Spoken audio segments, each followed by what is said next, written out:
สบายดีพี่น้องขอต้อนรับเข้าสู่ช่องทิปแชนแนลได้พี่น้องในคลิปนี้ทิปกาซิมาอัปเดตเคสน้องใบหยกและก็น้องผู้สองพี่น้องที่ว่าเป็นลูกครึ่งไทยลาวแม่เป็นคนลาวพ่อเป็นคนไทยในปี2021ประมาณช่วงเดือนพฤศจิกหรือว่าเดือน11ซึ่งทิปก็ได้รับการติดต่อมาจากพ่อของน้องซึ่งเป็นคนไทยให้ทิปช่วยตามหาลูกให้แน่2คนชื่อน้องผู้กับน้องใบหยกตอนนั้นพอดีทิพย์หันลงไปแหลนเอกสารในการสร้างโรงเรียนประถมบ้านดอนม่วงเมืองสองคอนแขวงสะวรรณเขตตอนนั้นก็เลยได้ลงไปพักอยู่ที่บ้านของไอ้แก้วก็คือทีมงานของเขาเองไอ้แก้วนี่ก็เป็นคนปากซองแถวนั้นเขาเอิ้นว่าเขตปากซองละหนามบ่แม่นปากซองปากเซ่ได้พี่น้องก็พอดีไปพักกินข้าวอยู่บ้านไอ้แก้วหันแล้วก็ให้ไอ้แก้วสวยถามสวยหาข้อมูลให้ก็พอดีได้หูข่าวน้องใบหยกกับน้องผู้หันอยู่บ้านนั้นแล้วก็เป็นพี่น้องของไอ้แก้วนั่นเลยแล้วก็ตอนนั้นก็ได้โทรหาพ่อของน้องแล้วก็ได้ให้พ่อลูกเพิ่นได้เจอกันคือแต่ก่อนแม่ของน้องไปเฮ็ดงานอยู่ไทยแล้วก็ไปเจอกับพ่อของน้องแล้วก็มีน้องผู้น้องหยกแต่ว่าตอนลากมาแล้วเพิ่นเอาลูกมาให้แม่เลี้ยงอยู่ลาวซึ่งพ่อของน้องก็เคยเดินทางมาแล้วก็เพิ่นก็บ่ได้กลับมาลาวอีกเลยตอนนั้นแล้วก็ขาดการติดต่อพ่อกับแม่หลังจากนั้นลูกก็ได้ถูกเลี้ยงดูมาด้วยคุณตาคุณยายอยู่ทางฝั่งลาวจนเติบใหญ่แล้วก็จึงได้มาเจอกับพ่อตอนที่พ่อได้ให้ทิปมาตามหานี่แหละอันนี้ก็เป็นข้อมูลในวิดีโอก่อนหรือว่าในปี2021นั้นแต่ว่าตอนนั้นก็ตั้งแต่ทิปนะมีคนติดตามบ่ทันในฮอด100,000 คนซ้ำฉะนั้นก็ตอนนี้ก็มี FC ที่เขามาติดตามใหม่อาจจะยังบ่ทันได้เห็นคลิปนี้หรือว่าบ่ทันได้ฮู้เคสนี้ก็เฮาลองไปเบิ่งวิดีโอกันก่อนแล้วก็จึงมาต่อเจ้าเคยเห็นหน้าพ่อบ่แต่เกิดมาแต่ว่าฮู้บ่ว่าพ่ออยู่ไสบ่จักเลยแล้วลงเพชรลงโอ้ยจะแม่นขาดใจสัมพันธ์คักเนาะว่าแม่นบ้าลูกทิ่มเลยซะดอกโอ้ยข่อยเลยคิดว่าลูกข่อยตลอดเวลาเลยโอ้โหเด้เอาเบิ่งคิดว่าประกาศคิดฮอดคิดว่าลูกคิดว่าผู้หมื่นล่ะคิดว่าทุกปีลูกสาวอยากถามว่าเป็นยังพอคือบ่ติดต่อมาเมื่อกี้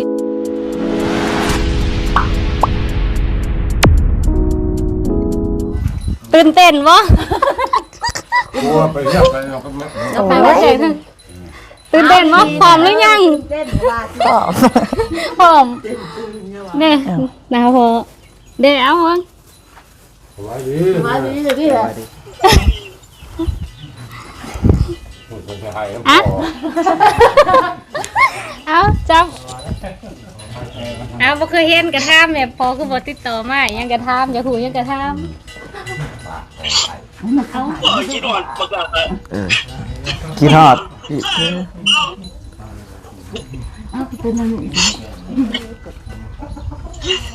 นี่ก็เป็นวิดีโอบางส่วนบางตอนที่พ่อได้โทรมาเห็นหน้าลูกเป็นครั้งทำอีสำหรับ FC ท่านใดที่บ่ทันได้เบิ่งคลิปนี้หรือว่าเบิ่งแล้วแต่ว่าอยากเบิ่งอีกเพราะว่าวิดีโอนี้มันก็เป็นวิดีโอตั้งแต่2021ก็สามารถคลิกที่ลิงก์ใต้วิดีโอก็จะไปที่คลิปนี้หรือว่าไปที่วิดีโอนี้ก็สามารถเบิ่งวิดีโอจนจบแล้วก็จังมาฟังอัปเดตจากทิปก็ได้หลังจากที่ทิปได้ลงวิดีโอนี้ไปเมื่อปี2021ก็ได้มีคอมเมนต์ลบเกี่ยวกับพ่อของน้องค่อนข้างหลายหนึ่งก็คือว่าเป็นยังพ่อแม่คือเลิกกัน2ก็คือว่าเป็นยังคือปล่อยเวลามาเนิ่นนานแล้วจึงมาตามหาลูก3ก็คือว่าคือบ่รับลูกมาอยู่ที่ฝั่งไทยมาเฮ็ดปัดแล้วก็ให้เป็นคนไทยอีหยังต่างๆนาซึ่งจุดประสงค์ของการเฮ็ดวิดีโอตามหาญาติของทิพย์แล้วก็คือเพื่อประสานให้พ่อลูกได้เจอกันหรือว่าญาติพี่น้องที่พัดภาคได้มาเจอกันอันนี้ก็คือเป็นเป้าหมายหลักและก็เป็นเป้าหมายเดียวของการเฮ็ดวิดีโอตามหาญาตินี้ส่วนเหตุผลหรือว่าสาเหตุต่างๆของการเลิกราอีหยังก็แล้วแต่ที่เป็นเหตุผลส่วนตัวทิพย์ก็บ่ขอเสนอหรือว่าบ่เลือกที่จะเสนอโดยเฉพาะก็คือขอใดหรือว่าประเด็นใดที่มันเป็นการเสื่อมเสียต่อฝ่ายตรงข้ามหรือว่าคนที่มีส่วนร่วมในวิดีโอนั้นทิปก็จะเลือกบ่นำเสนอถึงว่ามันจะเฮ็ดให้ทิปได้ยอดวิว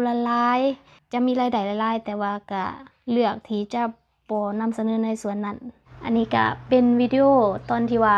พ่อของน้องได้โทรมาตอนนั้นเป็นการ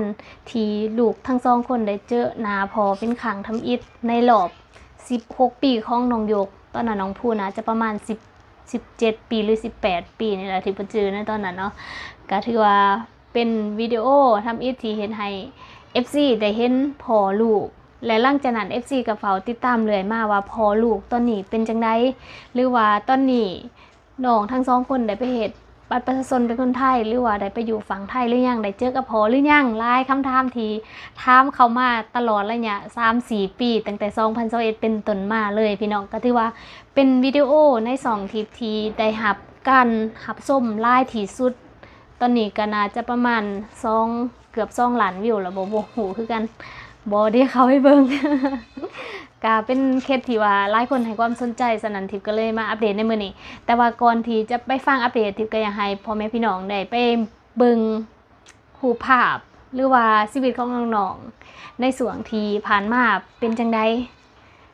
ตอนนี้น้องประโยคก็ถือว่าเป็นสาวแล้วเด้พี่น้องก็งามผู้ชายก็คือน้องผู้ก็หน้าตาดีหล่อเนาะทั้งสองคนทั้งงามทั้งหล่อเดี๋ยวให้พี่น้องไปเบิ่งรูปภาพของน้องๆนํกันก่อนพอดีว่าที่พันได้เขาไปส่องเบิ่ง Facebook ของน้องโยกก็เลยเอาภาพมาฝากพ่อแม่พี่น้อง FC ที่กำลังติดตามการอัปเดตของน้องๆตอนนี้ชีวิตของน้องๆก็ได้เติบใหญ่เป็นสาวเต็มโตแล้วพี่น้องตอนนั้น3ปีที่แล้วแม่น้องโยกมีอายุประมาณ16ปีตอนนี้ผ่านมา3ปีน่าจะประมาณ18หรือว่า19ปีแล้วซึ่งสองพี่น้องก็ถือว่าหน้าตาดีกันทั้งคู่เลยพี่น้องเป็นบ่าวเป็นสาวหมดแล้วอันนี้ก็คือเป็นภาพน้องโยกในปี2022 2023 2024ที่ผ่านมาก็ถือว่าตอนนี้น้องก็แห้งใหญ่ก็แห้งงามหน้าตาผิวพรรณก็แห้งดีแล้วก็ในไทม์ไลน์ Facebook ของน้องทิพย์ก็เห็นน้องๆค่ะเพิ่นโพสต์ขายของก็คือว่าขายเกี่ยวกับเสื้อผ้าเครื่องสำอางมุ้งเครื่องประดับอีหยังต่างๆหลายอย่างก็แสดงว่าทั้งน้องทั้งเฮียนแน่แล้วก็ทั้งหาเงินใส่เองแน่อันนี้ก็เป็นภาพที่ทิพย์เอามาฝากพ่อแม่พี่น้องอันนี้ก็เป็นภาพของน้องๆตอนนี้ก็ใหญ่เป็นบ่าวใหญ่เป็นสาวเป็นเทียมหอยพี่น้องแล้วตอนนี้เขาก็มาฟังคำตอบมาฟังการอัปเดตตอนนี้น้องๆเป็นจังได้ผ่านมาฮอดปี2025แล้วพี่น้อง21เนาะตอนนั้นทิพย์ตาม22 23 24 25ปีนี้จะเป็นปีที่4แล้วเมื่อก่อนก็ได้มี FC ถามมาอีกสำหรับน้องประโยคกับน้องผู้ที่ก็เลยบอกกับเพิ่นว่าจะมาต่อเป็นวิดีโอให้กันแล้วกันเนาะเพราะว่าหลายคนก็ถามมาคือกันซึ่งหลังจากที่มี FC ถามมาหลายเถื่อทิพย์ก็เลยได้ส่งไปหาผีไส้ก็คือเป็นพ่อของน้องประโยคแล้วก็พ่อน้องผู้อยู่ที่ฝั่งไทยซึ่งทิพย์ก็ได้สอบถามว่าตอนนี้น้องๆค่ะเป็นจังได๋แล้วได้เจอกันแล้วและน้องๆได้ไปหาหรือยังนะพ่อของน้องก็ว่าได้เจอกันเป็นเทียมหอยแล้วและการน้องๆทั้ง2คนก็ได้เฮ็ดบัตรประชาชนเป็นเทียมหอยแล้วพี่น้องและก็ได้ทำงานอยู่ที่ประเทศไทยตอนนี้ทั้ง2คนเลยซึ่งทิพย์ก็ได้เขาไปส่องสตอรี่หรือว่าได้ไปส่องเบิ่งรูปภาพของน้องๆก็ถือว่าน้องๆก็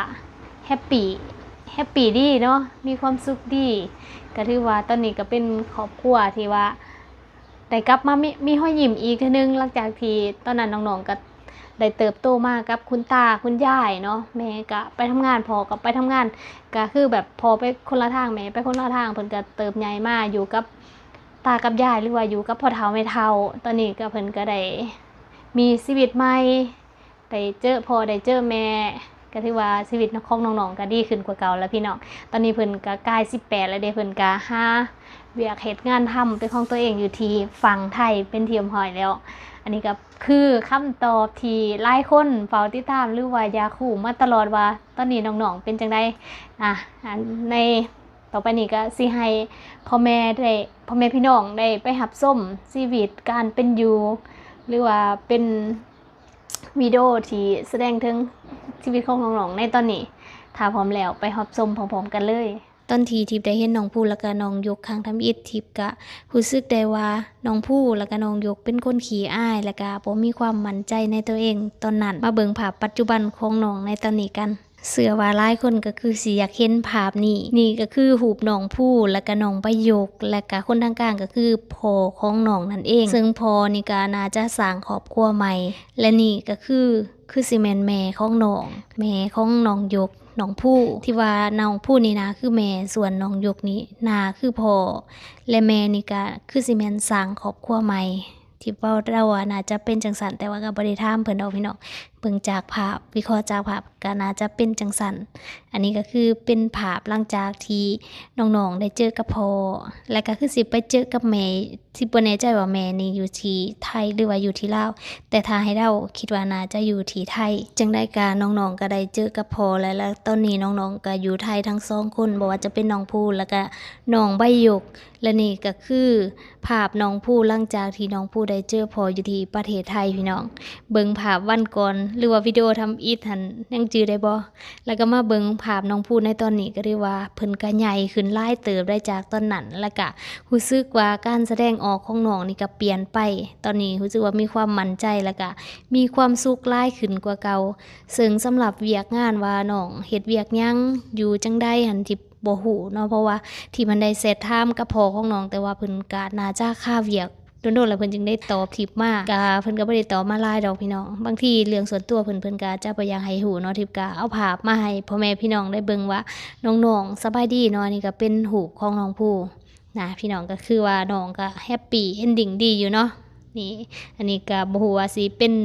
น้องทางพ่อหรือว่าน้องทางแม่ก็บ่ฮู้คือกันเพราะว่าทางแม่เพิ่นก็มีเด็กน้อยแล้วก็ทางพ่อเพิ่นก็มีเด็กน้อยคือกันแต่จังได้ก็น้องๆก็สบายดีเนาะอันนี้เป็นภาพน้องภูบัดนี้เฮามาเบิ่ง